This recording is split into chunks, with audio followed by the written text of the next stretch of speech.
Good morning friends, MSc 5 में आप सभी का बहुत बहुत स्वागत है। क्लासिकल मैकेनिक्स में आज हम क्वेश्चन पढ़ेंगे।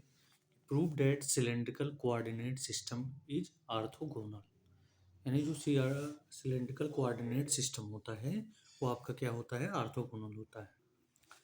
तो सबसे पहले कंसीडर करेंगे the position vector of any point in cylindrical coordinates is are.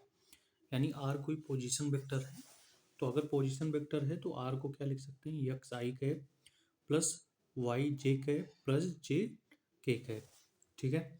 और सिलेंड्रिकल कोऑर्डिनेट्स के लिए कल हमने क्या पढ़ा था कि वहाँ पे एक्स की value rho cos phi consider करेंगे, वाई की value rho sine phi consider करेंगे और जेड की वैल्यू जेड ही पुटिंग करेंगे। तो अगर कर्वी लीनियर कोऑर्डिनेट्स पुटिंग कर दें एक्स वाई और जेड के प्लेस पर, तो आपका इक्वेशन होगा R equal to rho cos phi I cap plus rho sine phi J cap plus Z K cap. ठीक है। आगे अब हमें अगर रो की वैल्यू को फाइंड आउट करना है, फाई की वैल्यू को फाइंड आउट करना है, तो हम क्या लिख सकते हैं, the tangent vector to the rho equal to del are upon del rho. ठीक है। Phi equal to del are upon del phi और z equal to del are upon del z. ठीक है। तो उस कंडीशन में आपका जो डेल आर और del r by del rho की वैल्यू होगी वो कॉस फाई आई कैप प्लस साइन फाई जे कैप होगा। ठीक है। यानी जो रो की वैल्यू होगी वो आपकी क्या होगी, वो आपकी अगर उसका डिफ्रेंसिएशन करेंगे तो उसकी वैल्यू 1 होगी। ऐसे ही del are upon del phi अगर फाइंड आउट करें तो माइनस रो साइन फाई आई कैप होगा प्लस रो कॉस फाई जे कैप होगा। ठीक है। ऐसे ही del are upon del phi del are upon अगर डेल जेड फाइंड आउट करें तो आपकी जो वैल्यू आएगी वो वैल्यू रहेगी के।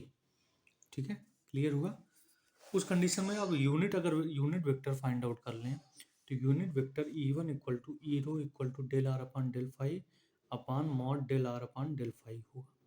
तो उस कंडीशन में del are upon del phi की अगर वैल्यू पुटिंग कर दें, ठीक है, तो कॉस फाई आई कैप प्लस साइन फाई जे कैप होगा under root cos square phi plus sine square phi. Cos square phi और साइन स्क्वायर फाई की वैल्यू क्या होती है, 1 होती है। तो आपका जो यूनिट वेक्टर ई वन होगा वो कॉस फाई आई कैप प्लस साइन फाई जे कैप होगा आपका। ऐसे ही अगर e two unit vector e two को फाइंड आउट करें तो ई टू ई फाई के इक्वल होगा और ई फाई की वैल्यू लिखी जाएगी del r upon del phi upon mod del r upon del phi. अगर डेल आर और डेल फाई की वैल्यू को पुटिंग कर दें तो उस कंडीशन में जो आपकी वैल्यू बनेगी वो बनेगी माइनस रो साइन फाई आई cap plus rho cos phi जे cap under rho square sine square phi plus rho square cos square phi value बनेगी। अब अगर रो स्क्वायर को कॉमन कर लें तो आप जानते हैं साइन स्क्वायर फाई और कॉस स्क्वायर फाई की वैल्यू क्या होगी, 1 होगी। तो उस कंडीशन में जो यूनिट वेक्टर होगा ई टू इक्वल टू आएगा माइनस रो साइन फाई आई कैप अपान रो प्लस रो कॉस फाई जे कैप अपान क्या होगा, अपान रो होगा। तो रो से रो कैंसिल आउट हो जाएगा दोनों में और ई टू की वैल्यू क्या आएगी, माइनस साइन फाई आई कैप प्लस कॉस फाई जे कैप। ऐसे सेम आपकी थर्ड जो यूनिट वेक्टर होगी ई थ्री जो होगी वो ई जेड के इक्वल होगा और ई जेड की वैल्यू लिखी जाएगी del are upon del Z mod del are upon del Z equal to K. ठीक है। ऐसे अगर अब हमें ऑर्थोगोनल प्रॉपर्टी निकालना है तो अगर E one dot E two करें, अगर वैल्यू 0 आ जाती है तो हम ये कह सकते हैं कि जो सिलेंड्रिकल कोऑर्डिनेट सिस्टम होते हैं वो ऑर्थोगोनल प्रॉपर्टी को शो करती है। तो अगर हम सॉल्व करें E one dot E two तो ई वन की वैल्यू कॉस फाई आई कैप प्लस साइन फाई जे कैप फाइंड आउट किया था, डॉट माइनस और ई टू की value minus sine phi I cap plus I cos phi J cap. इन दोनों को अगर डॉट प्रोडक्ट को सॉल्व करें तो आई कैप की जो वैल्यू होगी वो आई कैप के कोफिशिएंट के साथ मल्टीप्लाई होगा, तो minus cos phi into sine phi plus cos phi into sine phi. एक माइनस में एक पॉजिटिव है, दोनों कैंसिल आउट होंगे, वैल्यू क्या आएगी, 0 आएगी। ऐसे same e one dot e three equal to cos phi i के प्लस साइन फाई जे के और डॉट के होगा और इसके साथ जब वैल्यू लेंगे तो सारी वैल्यू 0 होगी क्योंकि आई डॉट जे के की वैल्यू जीरो होगी और जे डॉट के की वैल्यू ही जीरो होती है, तो E one dot e three भी क्या होगा, जीरो होगा।